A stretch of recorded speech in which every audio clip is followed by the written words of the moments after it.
예, 한 주간 동안 평안하셨습니까? 우리가 집회 전에 함께 연구하던 말씀을 계속해서 보도록 하겠습니다. 이스라엘 백성들이 시내산에서 엄청난 사건을 일으켰죠. 금송아지 우상 숭배가 있었을 때 돌비는 깨어졌고, 모세가 산에서 내려온 그날에, 그것을 목격한 그날에 백성 3,000명 가량이 죽임을 당했습니다. 우리가 참 워낙 이렇게 성경에서는 많은 사람들의 죽음의 기록을 보기 때문에 3,000명 정도는 별로 적어 보이죠? 그런데 실제로 우리가 오늘날 3,000명이 죽임을 당했다고 생각해 보시면 어떨까요? 오늘날 지금 여러 해 동안 전쟁이 유지되고 있는 우크라이나 러시아 전쟁, 또 팔레스타인 전쟁, 그런 데서도 몇 명만 죽어도 뉴스에 매일 나오죠. 3,000명은 놀라운 숫자입니다. 먼저 부조와 선지자에 있는 말씀을 좀 보겠습니다. 부조와 선지자 317, 318페이지. 자, 오늘은 이 사건에서 하나님께서 모세를 통하여 레위 자손들에게 위탁하신 그 칼에 대해서 좀 생각해 보려고 합니다. 부조 317, 318쪽입니다. 산에 있던 모세는 진영에서 일어난 배도에 관한 경고와 지체 없이 하산하라는 지시를 받았다. 하나님께서는 너는 내려가라. 네가 애굽 땅에서 인도하여 낸 내 백성이 부패하였도다. 그들이 내가 그들에게 명한 길을 속히 떠나 자기를 위하여 송아지를 부어 만들고 그것을 숭배하였다고 말씀하셨다. 그분께서는 초기에 그러한 움직임을 제지하실 수 있으셨다. 그러나 그 일이 최고 절정에 달하도록 묵인하신 이유는 반역과 배도로 받게 될 형벌 가운데서 한 가지 교훈을 만민에게 가르치시기 위함이었다. 그렇죠. 어떤 사건이 발단되고 또 그것이 순식간에 절정에 이르는 그런 어떤 놀라운 사건이 일어난다 할지라도 하나님께서는 그 사건들을 감독하시고 또 주관하실 수 있죠. 하실 수 있습니다. 제지하실 수도 있고 또 정반대의 방향으로 또 옳은 방법으로 그것을 돌이키게 할 수도 있으십니다. 그런데 그 일이 제지되지 않고 끝까지 열매를 맺기까지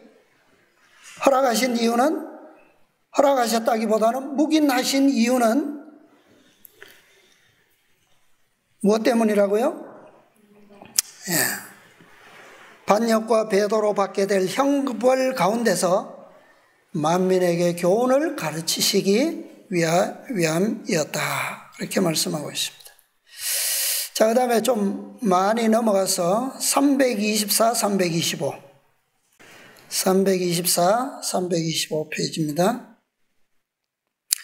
이스라엘 사람들은 그들에게 은전을 후히 주시고 그들이 자진하여 그분의 권위에 순종하겠다고 서약한 하늘왕께 대역죄를 범하였다. 하나님의 정부가 유지되기 위해서는 반역자들에게 형벌을 집행해야만 했다. 여기에 이유가 나오죠. 그러나 여기서도 하나님의 긍휼이 나타났다. 그분께서는 당신의 율법을 옹호하시는 동시에 선택의 자유와 모든 사람에게 회개할 수 있는 기회를 허락하신다. 고집스럽게 반역을 계속한 사람들만 끊어졌다. 자, 왜 형벌을 집행하는 것도 필요하고 또 왜 이렇게 하나님께서 끝까지 묵인하셔서, 그래서 하나님의 오래 참으심에는 항상 어떤 목적이 있어요? 단편의 목적만이 아니라 항상 양면을 위한 목적이 있습니다. 그죠? 예. 악을 집행하는 것도 필요하지만, 공의의 측면에서 그런 것도 필요하지만, 또 한편으로는 잘못된 선택,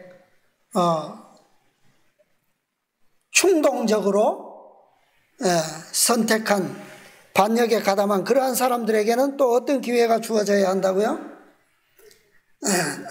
선택의 자유와 회개할 수 있는 기회가 충분히 부여되어야 한다라고 하는 겁니다. 계속 보겠습니다.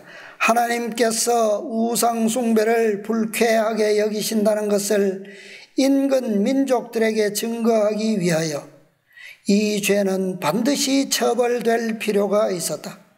모세는 하나님의 도구로서 범죄한 사람들에게 형벌을 집행함으로써 그들의 범죄에 대한 엄숙하고도 공공연한 항의를 기록으로 남겨야 했다. 이후에 이스라엘 사람들이 인근 족속의 우상 숭배를 정죄할 때에 그들의 원수들은 여호와를 그들의 하나님이라고 주장했던 백성들이 호렙산에서 송아지를 만들어 예배하지 않았느냐고 반박할 것이었다. 그때에는 이스라엘이 그 수치스러운 사실을 인정할 수밖에 없을 것이나 이스라엘 백성들은 범죄자들이 당한 무서운 운명을 그들의 죄가 재갈을 받지도 못했고 용서를 받지도 못했다는 증거로서 지적할 수 있을 것이다. 하나님의 공의와 인간에게 주어진 선택적 자유의 의지는 항상 어떻게 해요? 아무런 누구에게도 불공평함이 없는 그런 상태로 이루어져야 합니다. 그래서 하나님께서 이 사건을 다루시는 모든 섭리가 이 시대뿐만 아니라 오늘날 마지막 시대에 이르기까지 하나님의 방법은 항상 그때 상황에 따라서 최선의 방법을 하나님께서 선택하시고 또 그렇게 이끌어 가시는 것을 우리가 알 필요가 있습니다. 자, 계속해서 보겠습니다.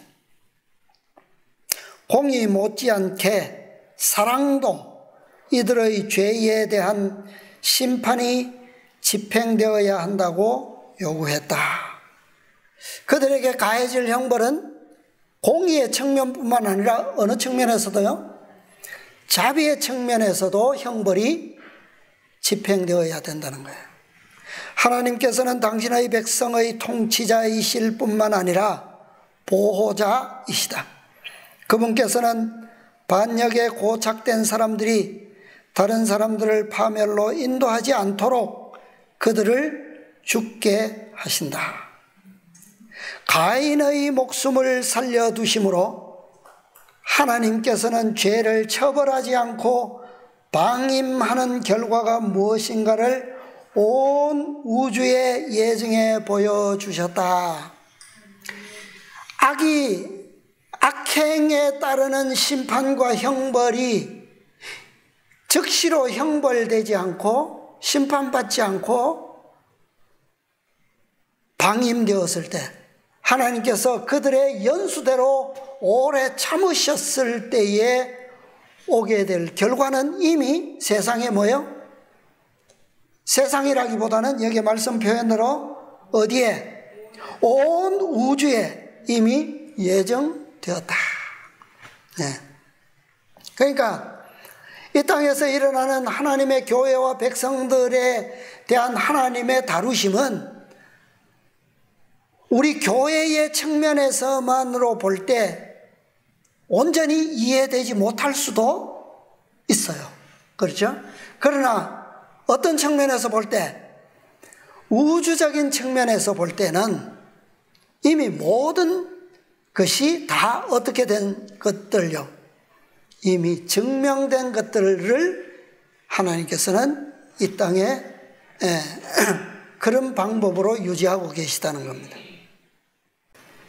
그의 생활과 교훈이 그의 후손들에게 끼친 영향은 온 세상을 홍수로 멸망시킬 수밖에 없는 부패된 상태로 몰아갔다. 홍수 전 세계 역사는 장수가 죄인에게 축복이 되지 않는다는 것을 입증해 준다.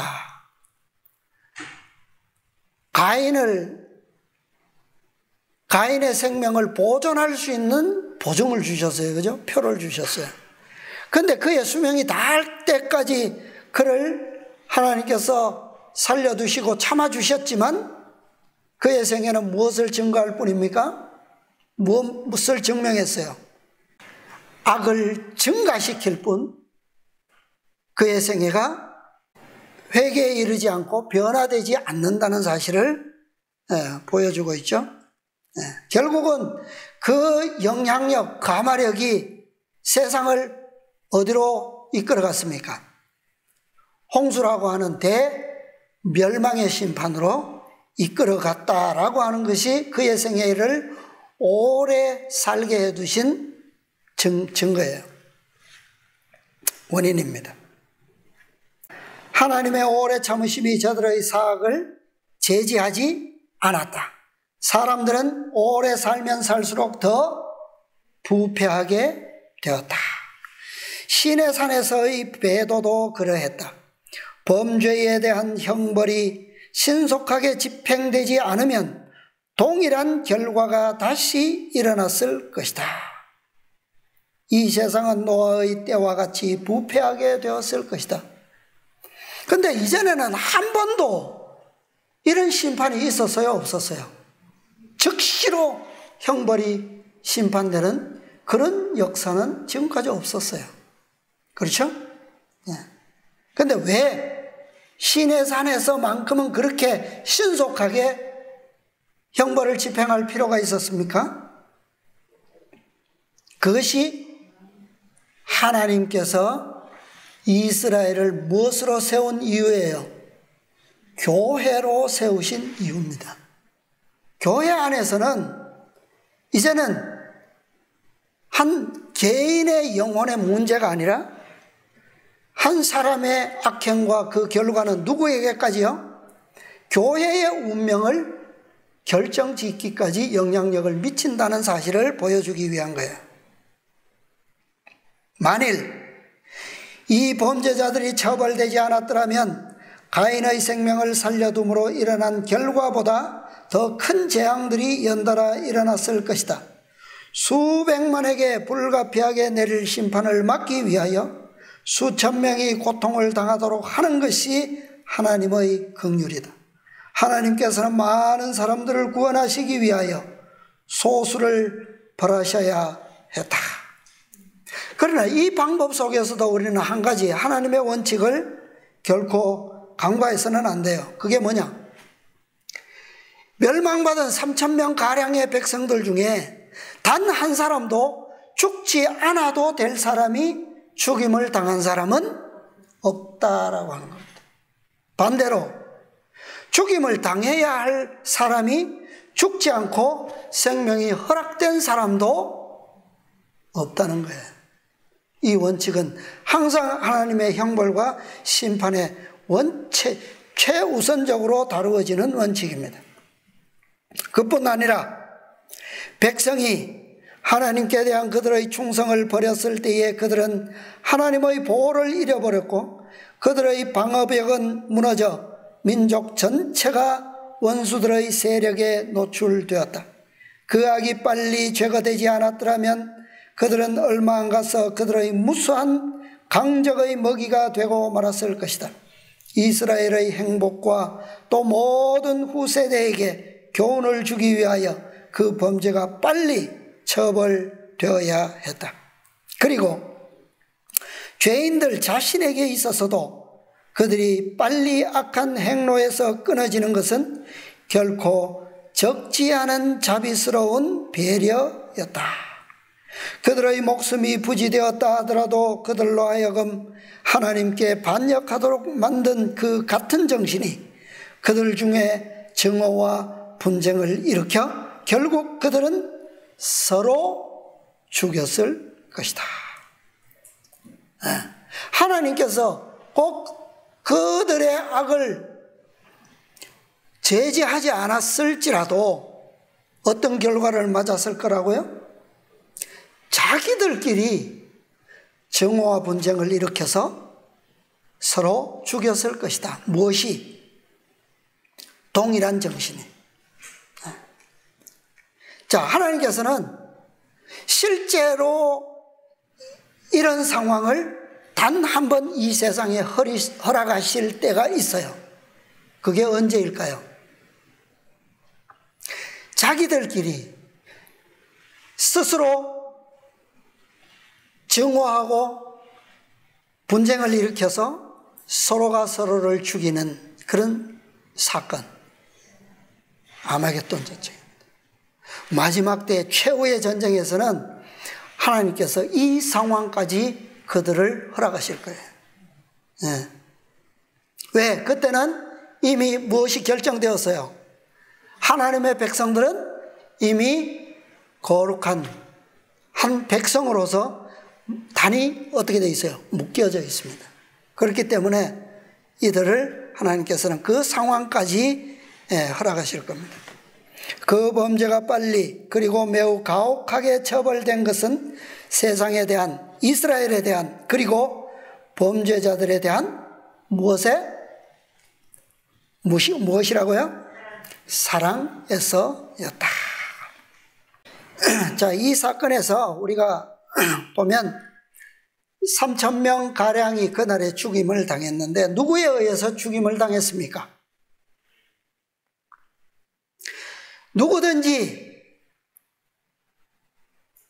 어느 편에 있는 자들은, 여호와의 편에 있는 자들은 다 내게로 나오라. 여호와의 편에 있는 자들 누굽니까? 이 사건 당시에 누가 나왔어요? 레위인들이 오른편으로 나왔습니다. 또 한편이 모세의 왼편으로 나왔어요. 그들은 누굽니까?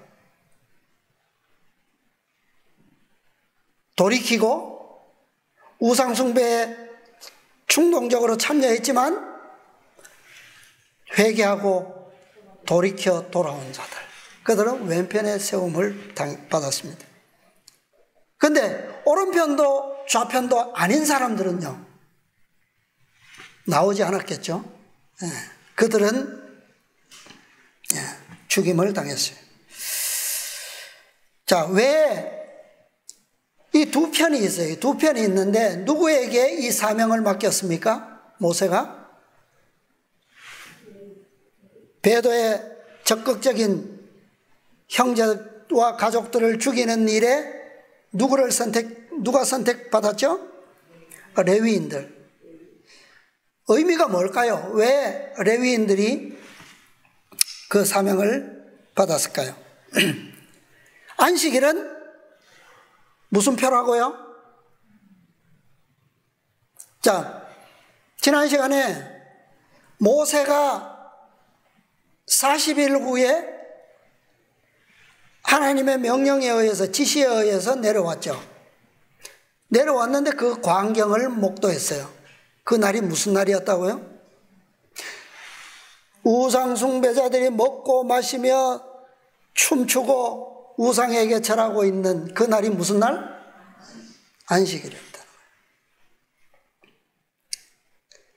그런데 하나님께서 백성들로 하여금 기억하여 지키라고 주신 그 안식일은 무엇의 표라고요?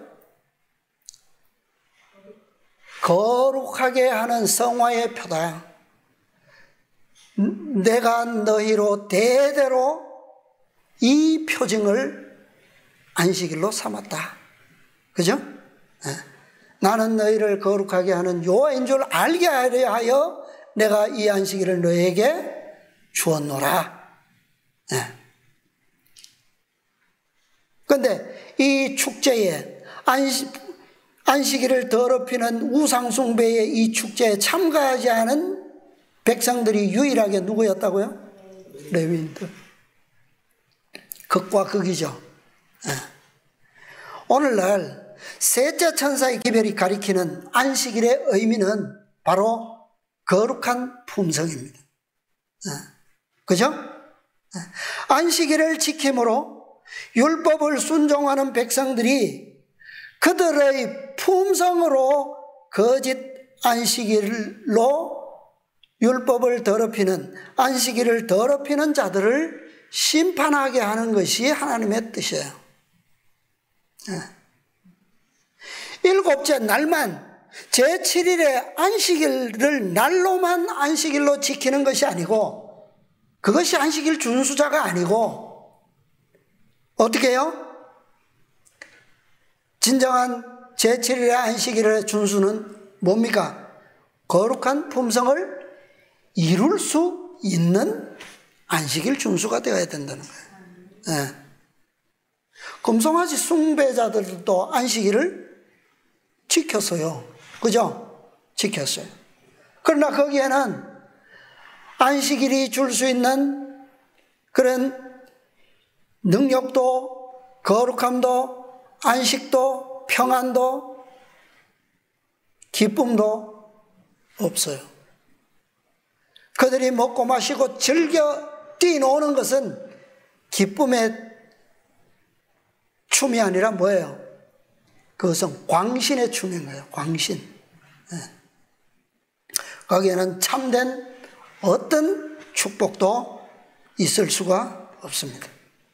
그래서 여호와의 편에 있는 자라고 하는 것은 바로 여호와의 무엇을 소유한 백성? 품성을 소유한 백성. 그들을 의미하는 것입니다.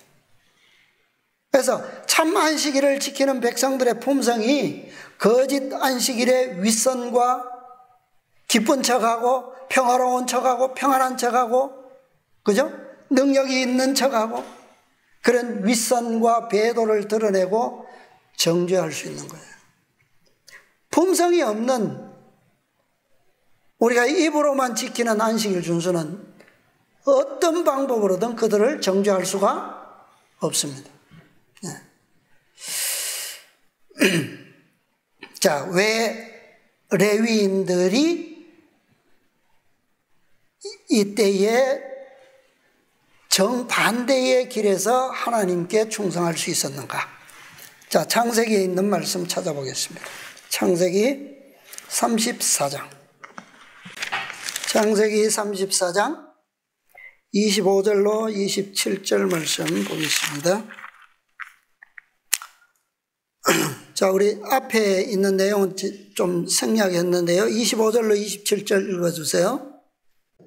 제3일에 미쳐 그들이 고통할 때에 야곱의 두 아들 디나의 오라비 시므온과 레위가 각기 칼을 가지고 가서 부지 중에 성을 엄습하여 그 모든 남자를 죽이고 칼로 하몰과 그 아들 세겜을 죽이고 디나를 세겜의 집에서 데려오고 야곱의 여러 아들이 그 시체 있는 성으로 가서 노력하였으니 이는 그들이 그 누이를 더럽힌 연고라. 네. 자, 이 석한 우리가 잘 기억하고 있죠? 자, 이때 이 세겜의 그 추장과 그 아들과 그 다음에 그 세겜의 모든 남자들을 누가 죽였습니까? 시므온과 레위 12아들 중에 이 두 아들이 가서 죽였어요. 왜 그랬습니까? 무슨 연고라고요? 누이 디나를 그 세겜이 하몰의 아들 세겜이 욕보인 연고로 그들에게 칼로서 그들을 멸망시켰죠. 자, 이때 시므온과 레위의 그 칼은 정당성이 있습니까? 없습니까? 없나요? 정당성이 없나요? 뭐 없지는 전혀 않아요. 전혀 없지는 않습니다. 그죠? 왜? 먼저 속임을 당했고, 그죠? 먼저 부당한 취급을 당했습니다. 그러나 그들의 복수는 정당성이 입증될지는 몰라도 그들이 복수한 것은 어때요? 정당성이 있습니까? 왜 그렇죠? 단순히 복수의 측면만 보면 문제가 없죠.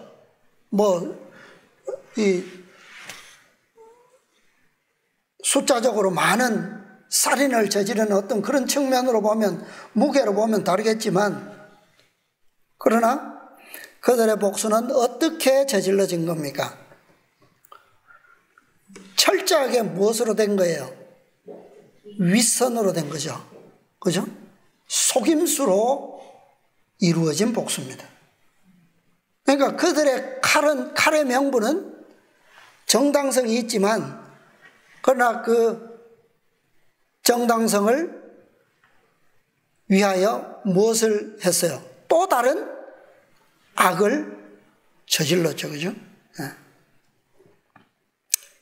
그러나 원래 레위의 본성적 칼은 이런 것이었어요. 품성은.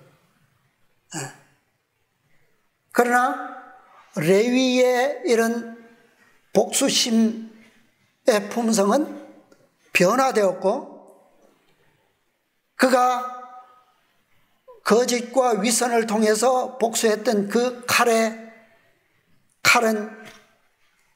또 다른 용도의 칼로 바뀌어졌어요. 진리의 칼로 바뀐 겁니다. 자, 창세기 49장을 보겠습니다. 49장 5절로 7절입니다. 시므온과 레위는 형제요, 그들의 칼은 잔해하는 기계로다. 내 호나 그들의 모의에 상관하지 말지어다. 내 영광아 그들의 집회에 참여하지 말지어다.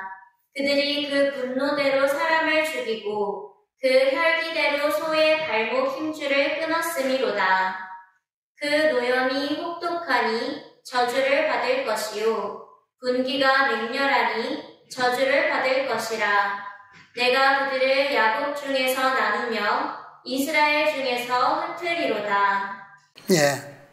자, 여기 보면 이 사건을 근거로 해서 야곱의 축복은 축복이라기보다는 무엇에 가까워요? 저주에 가깝죠. 그죠? 반드시 그것에 대한 심판을 받을 것을 여기에 예언하고 있죠. 그런데 감사한 것은 그 저주의 예언 가운데 무엇이 들어있습니까? 어떤 내용이 들어있어요? 6절에 보면 내 호나 그들의 모의에 뭐하지 말며 상관하지 말지어다. 내 영광아 그들의 집회에 참여하지 말지어다. 경고가 들어있어요. 권면이. 그죠? 자, 그런데 레위는 이 아버지의 그 유언에 유의했다는 말이에요. 이 일은 형 시므온과 함께 저질러졌는데, 시므온은 변화되고 개혁하는 일에 있어서 느렸어요. 그러나 레위는 달랐습니다. 레위는 달랐어요. 세겜 사건 이후에 그 형제들 간에 이 요셉을 또 잔인하게 취급하는 사건이 나오죠. 그 사건에서 시므온은 요셉을 취급하는 일에 있어서 선동자였어요. 그러나 레위는 예전처럼 그의 선동에 찬동하지 않고 깊이 동참하지 않았습니다. 자, 부자 선지자 다시 보겠습니다. 235, 36쪽. 가나안에 들어가기 직전 이스라엘을 계수할 때에 시므온은 가장 적은 지파였다. 모세는 그의 마지막 축복에서 시므온에 대하여는 언급하지 않았다. 아버지 야곱은 거의 저주에 가까운 그런 유언을 남겼는데 모세는 아예 시므온은 언급하지도 않았어요. 그리고 시므온 지파는 12지파 중에 가장 적은 수였다. 이것을 보면 시므온 지파의 자손들이 가장 어땠다는 말입니까? 가장 섞인 무리와 연합하고 하나님을 배도하는 일, 그 다음에 모세를 불평하고 원망하는 일에 가장 많은 사람들이 거기에 동참했다라고 하는 것을 우리가 생각해 볼 수가 있어요. 말씀에서는 그것을 단언하지는 않습니다. 그러나 가장 적은 숫자의 지파였다라고 하는 것에서 우리는 그 내용을 생각해 볼 수가 있어요. 가나안에 정착할 때에 이 지파는 유다의 몫의 작은 부분밖에 가지지 못하였으며 그 가족들은 그 후에 다른 강력한 식민지를 만들어 성지 변경의 바깥 지역에 거했다. 레위도 역시 그 땅 여기저기 널려있던 48성읍밖에는 유업을 받지 못하였다. 그런데 이 레위 지파도 다른 지파들에 비해서 숫자가 많지는 않았어요. 남자 겨우 세보니까 몇 명이냐면 정확하게 모르겠는데 22,200명? 그 정도예요. 다른 지파들은 다 뭐 4만 명, 5만 명, 많게는 6만 명도 돼요. 그런데 이 시므온 지파는 가장 작았고 그 다음에 레위 지파도 많지 않았습니다. 그러나 이 지파의 경우, 레위 지파죠. 이 지파의 경우 있어서는 다른 지파들이 배도하였을 때 그들은 뭐 했다고요? 여호와께 충성하였으므로 성소의 거룩한 봉사에 직분을 맡아 저주가 변하여 축복이 되었다. 그들이 이러한 충성의 결과를 낼 수 있었다라고 하는 것은, 자, 그들이 뭐 출애굽하고 여기에 와서 그렇게 되었을까요? 변화되었을까요? 아니겠죠. 이미 어느 때부터 그의 지파의 조상 레위 때부터 이미 그들은 회개와 개혁의 자손들이었다라고 하는 것을 우리가 생각해 볼 수가 있습니다. 그것은 이러한 아주 그 절대적인 위기의 순간에서 정말 충성을 유지하고 흔들리지 않는 믿음을 가진다라고 하는 것은 한순간에 이루어지는 것이 결코 아니에요. 그렇죠? 이 야곱의 시대로부터 이미 애굽의 이르기까지 그들은 이미 시련을 겪었고 그런 시련의 과정들에서 이미 12형제들이 회개하고 변화되었다라고 하는 것을 우리는 예전에 공부했어요. 그런데 한 지파의 무리로서 그렇게 또 새로운 그런 개혁을 유지하고 충성한다라고 하는 것은 그것은 또 쉬운 문제가 아니라는 거죠. 개인이 아니라. 자, 신명기에 있는 말씀을 좀 보겠습니다. 신명기 33장. 그래서 또 새로운 이 모세의 축복을 어떻게 주어졌는지 좀 보겠습니다. 신명기 33장 8절로 11절입니다. 8절로 11절. 레위에 대하여는 일렀으되 레위에 대하여는 일렀으되 주의 둠림과 우림이 주의 경건한 자에게 있도다. 주께서 그를 마사에서 시험하시고 무리바 물가에서 그와 다투셨도다. 그는 그 부모에게 대하여 이르기를 내가 그들을 보지 못하였다 하며 그 형제들을 인정치 아니하며 그 자녀를 알지 아니한 것은 주의 말씀을 준행하고 주의 언약을 지킴을 인함이로다. 주의 법도를 야곱에게 주의 율법을 이스라엘에게 가르치며 주 앞에 분향하고 온전한 번제를 주의 단 위에 드리리로다. 여호와여 그 재산을 풍족해 하시고 그 손의 일을 받으소서. 그를 대적하여 일어나는 자와 미워하는 자의 허리를 꺾으사 다시 일어나지 못하게 하옵소서. 예. 자, 여기에는 시므온은 나오지 않고 레위에 대하여만 모세가 축복하는 내용이 있습니다. 자, 야곱의 유언은 그것이 축복이라기보다는 저주였었는데 여기서는 어떻습니까? 한 지파로서 모세의 유언은 어때요? 이것은 축복입니까? 저주입니까? 축복도 엄청난 축복이죠. 자, 야곱은 그들이 저지른 그 악으로 인하여 어떤 형벌을 선언했어요? 그 자손들을 어떻게 하겠다고요? 땅에 흩어버리겠다. 그죠? 그래서 레위 지파는 12지파 중에 그냥 다 흩어버렸어요. 시므온은 숫자가 적었지만 흩어지지는 않았어요. 그죠? 유일하게 흩어짐을 당한 지파는 레위 지파입니다. 그런데 지금 하나님의 영감을 통해서 그 미래를 예언한 그 저주가 오히려 그들에게는 무엇이 되었어요? 나중에 축복을 이루게 될 그런 근본을 이루었다는 거예요. 그들을 흩지 않으셨으면 그들이 지금 이 모세의 축복을 통해서 유언을 통해서 얻게 될 그 축복을 성취하기가 어땠을까요? 쉽지 않았겠죠.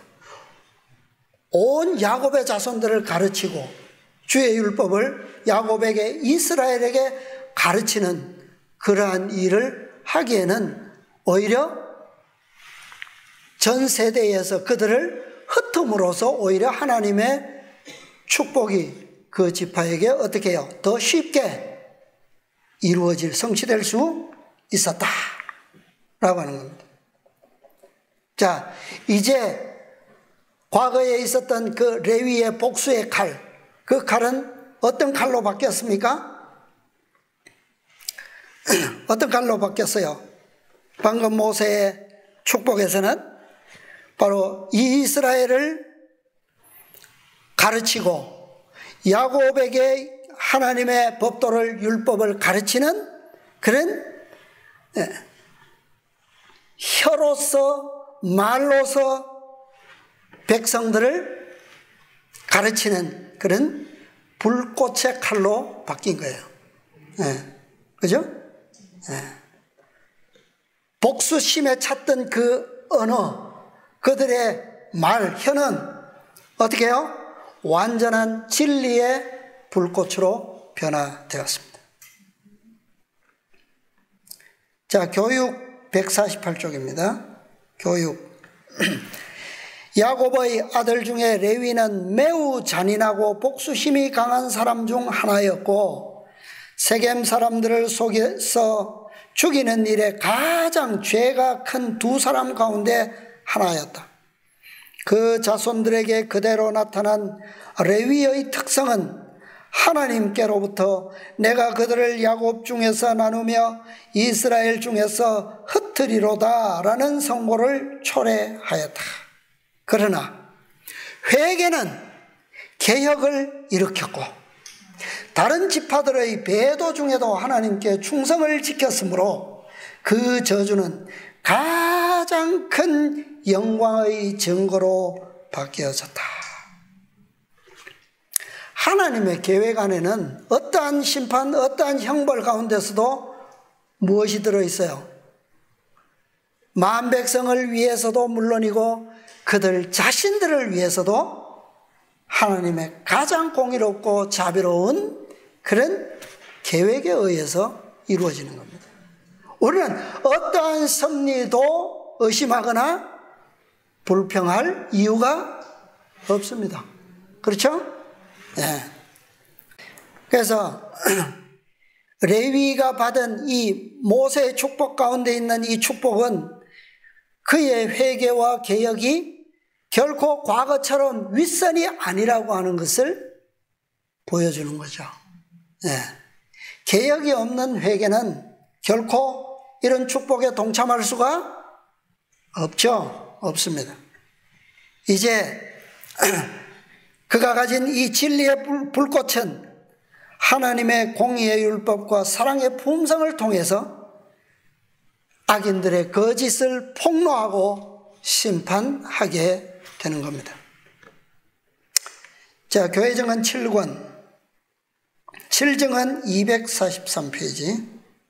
복수심에 불타는 말은 그가 승리를 얻었다고 결코 느끼게 해주지 않는다는 것을 기억하라. 무엇이에요?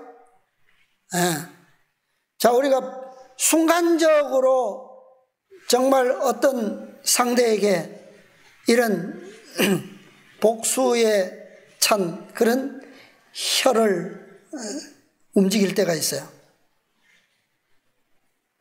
순간적으로 어떻습니까? 하고 나면 시원하죠. 그죠?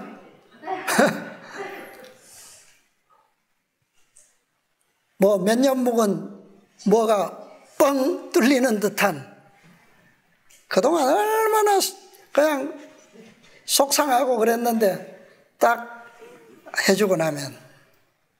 근데 그 말은 무엇이 아니라고요? 승리를 얻었다고 결코 느끼게 해주지 않는다는 것을 기억하라. 그리스도께서 그대들을 통하여 말씀하시게 하라. 그러면 어떤 말이 나올까요? 악을 생각하지 않는 데서 오는 축복을 상실하지 말라. 네. 사도 바울은 이런 측면에서 로마서에서 잘 권면하고 있죠. 복수할 상황에서 복수하지 않는 것은 그들의 머리에 무엇을 놓는 것과 같다고요? 타는 숯불을 올려놓는 것과 같다. 그게 얼마나 효과가 크겠어요. 그죠? 나를 욕하고 비방하고 해코지 하는 사람에게 축복을 선언하고 그들을 용서하는 정신, 그것은 하나님의 백성들의 품성입니다. 그것이 레위의 품성이에요. 자, 우리도 이렇게 함으로 레위가 받은 그 축복에 참여할 수가 있습니다. 14만 4천인 모두 레위처럼 둠밈과 우림의 특성을 소유함으로 축복을 가질 수가 있고 누릴 수가 있습니다. 자, 레위 지파의 이 14만 4천인은 레위 지파의 표상이에요. 레위 지파가 표상하고 있는 무리가 오늘날 14만 4천인입니다. 자, 그들이 나타내었던 시내산 금송아지 숭배 사건에서 나타냈던 그 충성과 헌신, 그것은 오늘날 셋째 천사의 기별하에서 14만 4천인들이 나타내어야 할 품성의 특성이에요. 네. 14만 4천인들의 충성과 헌신은 하나님의 교회에서 거짓 신들을 높이고 찬양함으로 안식일의 거룩함이 더럽힘을 받을 때 품성의 영광이 나타나게 될 겁니다. 이게 하나님의 뜻이에요. 네. 그리고 일월 법령으로 인해서 최후의 시련의 때에는 세상에서 거짓 안식일 우상 숭배가 하나님의 안식일을 대적하여 공공연하게 높임을 받게 될 때 이들의 충성이, 레위인들 즉 14만 4천인들의 충성은 최고의 경지에서 나타나고 성취될 겁니다. 이때에 그들의 품성이 온 세상을 환하게 할 것입니다. 네. 자, 그때가 언제일까요? 표상적으로 보면 이스라엘 백성들이 언제 이런 충성의 절정이 이루어졌던 때가 언제일까요? 시내산은 막 시작입니다. 레위 지파의 시작이에요. 자, 그 절정은 언제냐 하면 이스라엘 백성들이 요단을 건너기 전에 어디에 진치고 있습니까? 동편, 요단 동편 시딤 골짜기에 진을 치고 있죠. 그때 어떤 사건이 일어나요? 모압에게 부속되어서 모압의 우상에게 어떻게 하죠? 절하고 그들과 음식을 먹고 그들과 음란한 간음 행위를 행하고, 그죠? 이스라엘 백성의 많은 사람들이 40년 동안 광야를 돌았지만 이 가데스에서 멸망을, 그들의 운명을 선고받았던 그들이 중간에 많이 죽었지만 그때까지 죽지 않고 남았던 그 1세대들이 다 이 사건에서 뭐 하게 됩니까? 다 죽임을 당합니다. 근데 그들을 마지막으로 심판할 수 있었던 역사적인 장면이 있어요. 그게 뭐죠? 누가 심판을 합니까? 그들을? 제사장 아론의 손자 비느하스가 그들을 뭐예요? 창으로 심판을 하죠. 이때가 레위 지파의 충성의 절정입니다. 온전히 하나님의 의분을 통해서 우상숭배자들을 심판하는, 그것이 비느하스가 나타낸 품성의 정신입니다. 네. 그래서 14만 4천인들도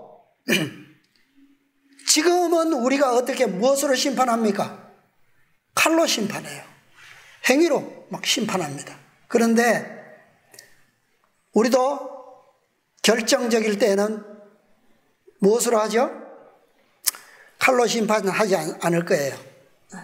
레위가 받은 진리와 품성의 불꽃으로 짐승과 그의 표를 받은 악인들을 마지막으로 심판하게 될 겁니다. 하나님께서 직접 그들을 심판하지 않습니다. 그죠? 그 시대의 기별자들이 그 시대의 악인들을, 기별을 거절한 사람들을 심판하게 되는 거예요.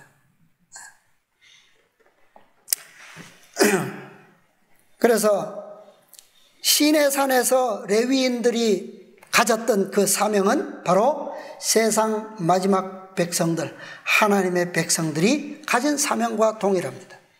이 사명은 세상은 물론이고 온 우주에 하나님의 공의와 자비의 품성을 증거할 가장 엄숙하고 영광스러운 사명입니다. 그 사명자들이 바로 14만 4천인들이에요. 자, 몇 말씀만 더 보겠습니다. 살아남는 이들 389쪽, 살아남는 이들 389 페이지입니다. 우리는 이러한 사건들을 항상 생각할 때 단편적인 교훈만 생각해서는 안 되죠. 항상 하나님께서는 항상 복수적이고 많은 측면에서 최선의 교훈과 결론을 성취할 수 있는 그런 방법으로 백성들을 인도하시고 교회를 인도하셔요. 자, 읽어보겠습니다. 사탄이 그의 부하들에게 자기가 처음 에덴에서 하와에게 말한 너희가 결코 죽지 아니하리라 는 그 거짓말을 널리 퍼뜨리기 위해 특별한 노력을 하라고 명령하였다.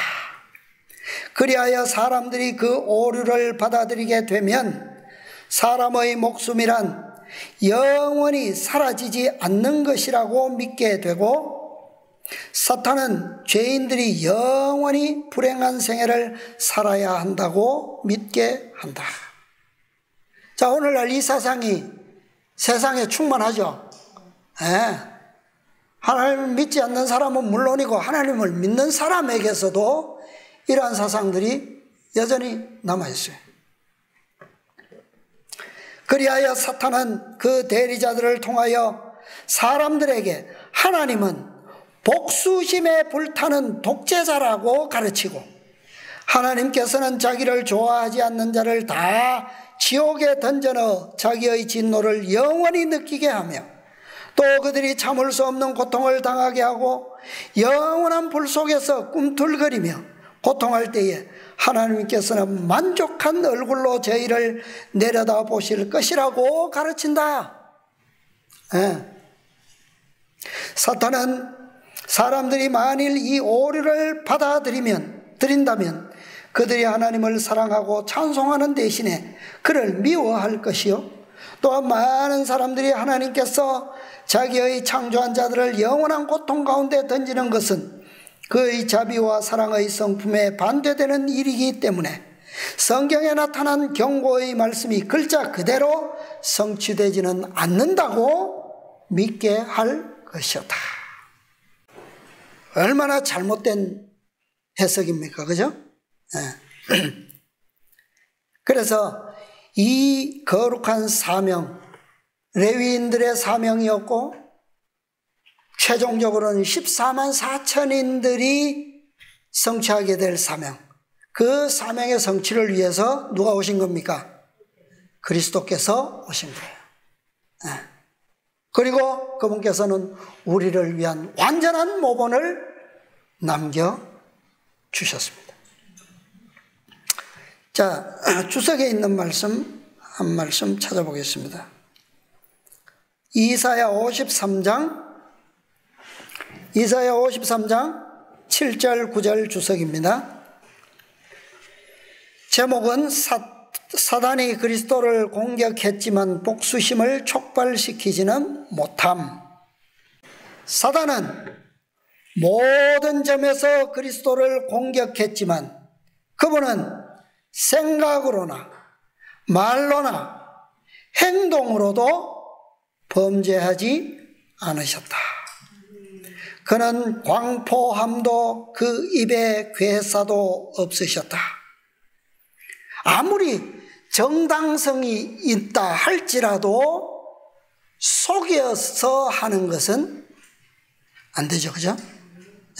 뿐만 아니라 그리스도께서 하신 것처럼 오히려 역으로 그들을 위해서 죄의 한복판을 행하면서도 그는 거룩하고 순진하고 더러움이 없으셨다. 우리도 이 길을 가게 될 겁니다. 그죠? 그는 나쁜 사람이라는 고소를 당하였지만 자신을 정당화시키려고 입을 열지 않으셨다. 그토록 억울하고 육신적으로도 고통스럽고 그 마음으로는 얼마나 그 무게가 심하셨으면, 그죠? 피땀을 흘릴 수밖에 없는 그런 고통 속에서도 한마디에 자신을 옹호하거나 변호하는 말씀을 하지 않으셨습니다. 오늘날 얼마나 많은 사람들이 무죄한 일로 고소를 당할 때에 참는 것도 한도가 있다고 생각하고, 오늘 우리 생각 다 그렇죠? 한도가 있지. 생각하고 화를 내고 성령을 슬프게 하는 말을 하는가? 오늘 이것까지도 누구의 모본을 따라야 할까요? 예수님의 모본을 따라야 합니다. 마지막으로 한 말씀 보겠습니다. 복음교역자, 복음전도인가요? 324페이지.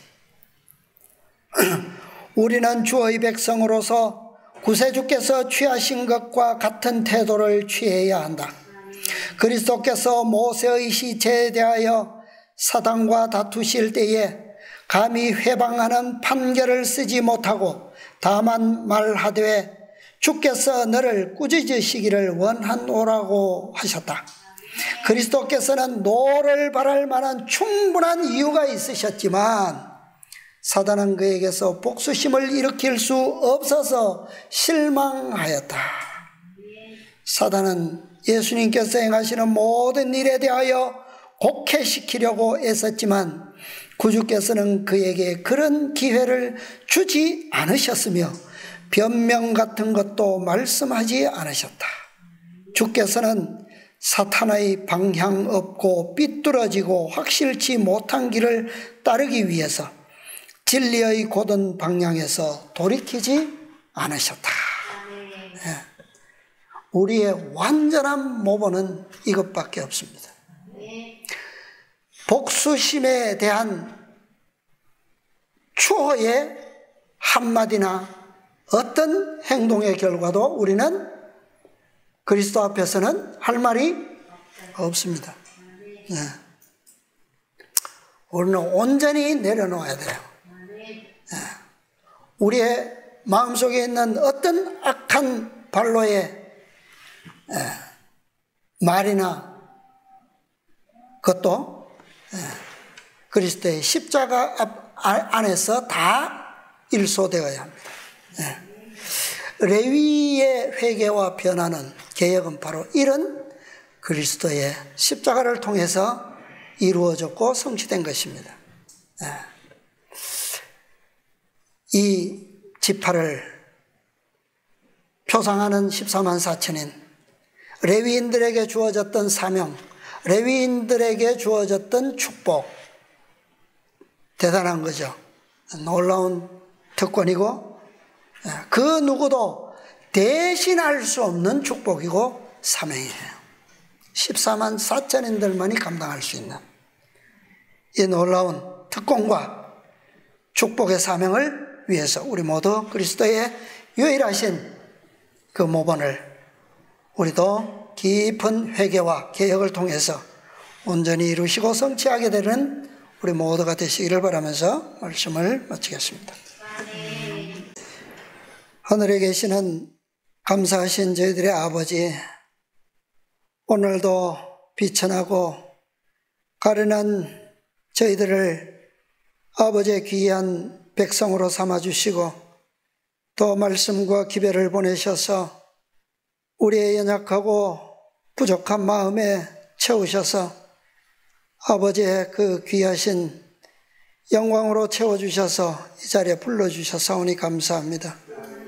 아버지, 오늘날 참으로 이 세대에 가장 악하고 가장 추하고 더러운 저희를 택하셔서 주님의 십자가로 용서하시고 또 당신의 사랑 가운데서 개혁의 기별을 주셔서 아버지 우리의 생애로 하여금 아버지의 놀라우신 이 말씀을 우리의 마음속에 기록할 수 있도록 도와주시고 또 세상 가운데서 증거할 수 있는 특권자로 세워주셔서오니 감사합니다.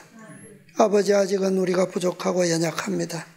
아직은 우리의 품성이 주님 앞에서 보잘것없고 우리가 가장 먼저 심판받아야 할 참으로 연약한 죄인입니다.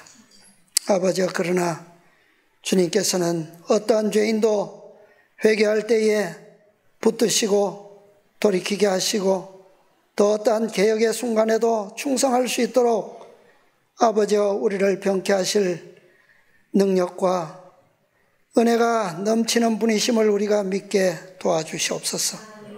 아버지 우리로 하여금 주의 말씀 위에 굳게 설 수 있도록 도와주시고 마지막 위기의 시험과 교회의 시련의 순간이 올 때에 아버지 레위 자손들처럼 온전히 충성의 편에 설 수 있도록 아버지 우리를 인도하여 주시옵소서.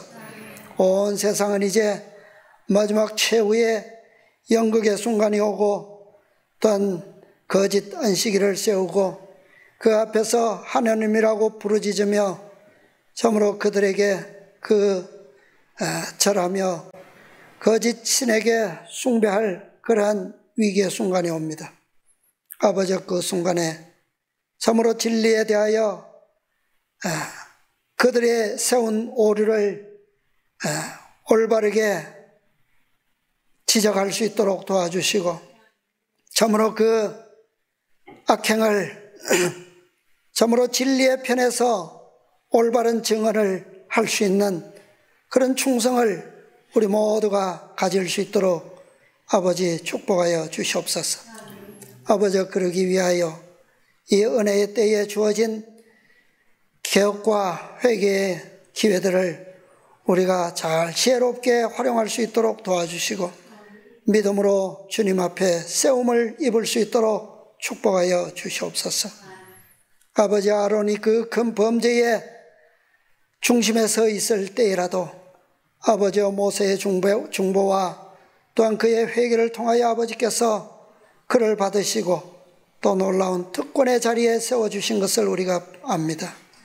아버지 우리도 참으로 주님께서 용서하실 때에 그 용서를 믿음으로 우리가 받아들이고 감사함으로 받아들일 수 있도록 도와주시고 우리의 가련한 생애를 주님께로 돌이킬 수 있도록 아버지 우리에게 믿음과 또 용기와 또 담대함을 가질 수 있도록 인도하여 주시옵소서. 아버지 이제 우리의 교회가 너무나도 연약합니다. 그러나 숫자적으로는 적고 연약하지만 아버지 지금까지 우리에게 주신 그 말씀의 영광이 아버지 너무나도 우리에게 벅찬 만큼 풍성히 베풀어 주셨사오니 아버지의 이 교회가 그 영광의 풍성함을 따라서 세움을 입을 수 있도록 인도하여 주시옵소서.